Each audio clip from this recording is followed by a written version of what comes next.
Jacques Attali, vous, ancien conseiller de Mitterrand, vous êtes à côté de vos pompes. Vous avez été complètement à côté de vos pompes. Ça, c'est pour le côté comparaison que vous avez faite entre la relation entre l'Allemagne et l'Algérie, l'Allemagne et la France et son évolution, et entre l'Allemagne, l'Algérie et la France et son évolution. Ce que vous avez oublié de dire, pour que l'Allemagne et la France évoluent dans le sens que vous avez sous-entendu, c'est qu'il y a des leaders, tant en Allemagne qu'en France. D'accord? Il y avait de la démocratie, une certaine forme de démocratie, au moins des élections libres. Ok?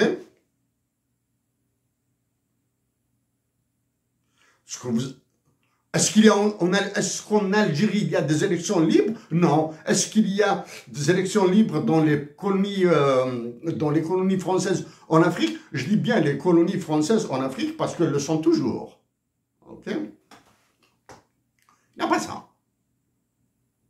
Est-ce que la France avait intérêt à construire une relation solide, saine, avec l'Allemagne? Oui, pour que l'Allemagne l'aide à sortir de son sous-développement. Okay? Parce qu'il il fallait un tracteur pour l'Europe. Et le tracteur pour l'Europe ne pouvait être que l'Allemagne. Okay? En plus, bien sûr, du plan Marshall conduit par les États-Unis d'Amérique que vous avez lynché. Donc voici pour eux. Jacques Attali, là maintenant, j'aborde l'indignité de vos mots. Sont indignes de la réputation que vous avez. En France, des grands patriotes se font assassiner. Aucune réaction. Des hommes comme vous. Ok? En France, des agitateurs algériens créent tout un boucan. Ceux d'Alger, continuent à parler de l'extrême droite française par peur de votre roi mégalomane, le pliant, le génie, Emmanuel Macron. Continue, tellement peur de lui. D'accord? Qu'attendez-vous pour dénoncer les crimes et les assassinats dont sont victimes les Algériens en France? Emmanuel Macron, Jacques Attali, votre roi Emmanuel Macron, avec l'intelligence qui le caractérise, doublé d'une mégalomanie, je le dis, mégalomanie sans aucun sens péjoratif de ma part. Aucune. Il n'y a pas 1 milligramme, sans 1 milligramme de pensée négative sur la mégalomanie d'Emmanuel Macron. Comme je l'ai dit à Benjamin Stora, l'autre laquais, l'autre servile, il veut le beurre, l'argent du beurre et les 3 points de suspension de la fermière. Il veut tout ça. Il a tout gagné avec le Maroc. Du moins, il a fait gagner à la France ce qu'il a fait gagner, ce qu'il a fait perdre au Maroc. Et maintenant, il cherche à faire gagner à la France ce qu'il fera perdre à l'Algérie, tout en maintenant cette stupidité, cette ânerie, cette animalie, une animalie politique entre l'Algérie et entre ceux qui décident à Alger et ceux qui décident au Maroc. J'ai dit au roi du Maroc qu'il se trompe lourdement. Maintenant, je vais utiliser des termes encore moins diplomatiques, moins mesurés. Il se fout le doigt dans l'œil jusqu'au coude en faisant confiance à Emmanuel Macron. D'accord?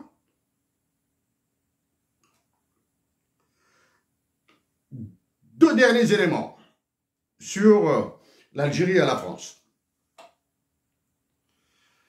Il y a le problème du Sahara occidental, un problème, la question, tout ce que vous voulez là. L'Organisation des Nations Unies est incapable de la régler. J'ai écrit à tous les représentants du secrétaire général de l'Organisation des Nations Unies qu'il avait nommé pour cette affaire du Sahara occidental. Je les ai tous saisis. Je les ai saisis en termes de droit international. Vous avez parlé de traité. Je les ai saisis en termes, en caractère humanitaire. Mais aucun n'a réagi. Sachant que j'ai eu des réponses d'anciens secrétaires généraux des Nations Unies. Voilà. Ça, c'est le problème. Le Sahara occidental doit être réglé. Mais il ne sera jamais réglé par l'ONU ou la France. Au contraire, la France va torpiller toute solution négociée entre l'Algérie, le Maroc et les dirigeants du Sahara occidental. Elle va la torpiller, comme elle est en train de torpiller toutes les initiatives de paix entre l'Ukraine et la Russie. Parce que vous avez besoin de la guerre. D'accord? Ça, c'est un... Et il y a le problème du franc CFA. Rien que sur ces deux sujets, du moins, sur ce sujet, et ce que fait Emmanuel Macron en Algérie, je suis en guerre contre lui depuis 2016. Et je le resterai. Il y a la question du franc CFA. Je reviens avant de l'oublier, à une question sur les terres rares, sur les minéraux rares, etc. de la journaliste, elle va vous soulever l'accord entre le probable accord, l'accord certain, pour moi, entre les États-Unis d'Amérique et l'Ukraine sur les terres rares. Okay. Donc les États-Unis cherchent leurs intérêts. Votre hypocrisie, Jacques Attali, ça c'est de l'hypocrisie que vous avez évité d'étaler. C'est-à-dire, insidieusement, vous dites à Emmanuel Macron qu'il doit tout faire pour monopoliser, pour s'accaparer les terres rares dans les colonies françaises en Afrique, y compris en Algérie, au Maroc et en Tunisie. Je cite la Libye, pas la Libye, c'est pas une colonie française, d'accord? Le Mali, le Burkina Faso, le Sénégal, le Niger, la République centrafricaine, il doit tout prendre là-bas. Le Tchad, il doit prendre tout. Tous les minerais rares doivent être pris par Emmanuel Macron. Et il est capable. Et la nation française doit se mettre à genoux, faire des courbettes, et Emmanuel Macron, il est en train de gagner l'avenir de la France. Il est en train de vous le gagner. Pendant qu'il fait gagner l'avenir de la France, les Africains, et parmi eux les dirigeants, les décideurs algériens, font perdre l'avenir pour la nation algérienne. Jacques Attali. Donc ça c'est le caractère, ça j'ai montré une autre facette de l'hypocrisie de vos mots. Mais quand il s'agit de la Russie, allez, la voie est libre. La voie est libre. Ah bon? Parce que vous avez aimé la Russie, une certaine Russie qui a été démolie par les USA.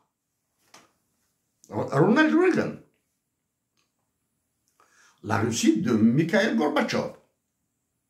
Vous aimez cette Russie qui est faible. Vous avez aimé la Russie de Boris Eltsine. Ah non, mais la Russie dirigée par Vladimir Poutine, non. Arrêtez là. Arrêtez, Jacques Attali. Arrêtez, Jacques Attali.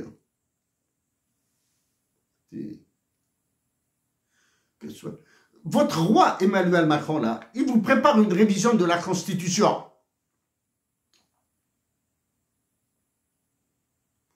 Et il se présentera pour un troisième mandat parce que vous avez parlé de troisième mandat de Donald Trump. Vous n'avez pas honte de parler d'un troisième mandat de Donald Trump?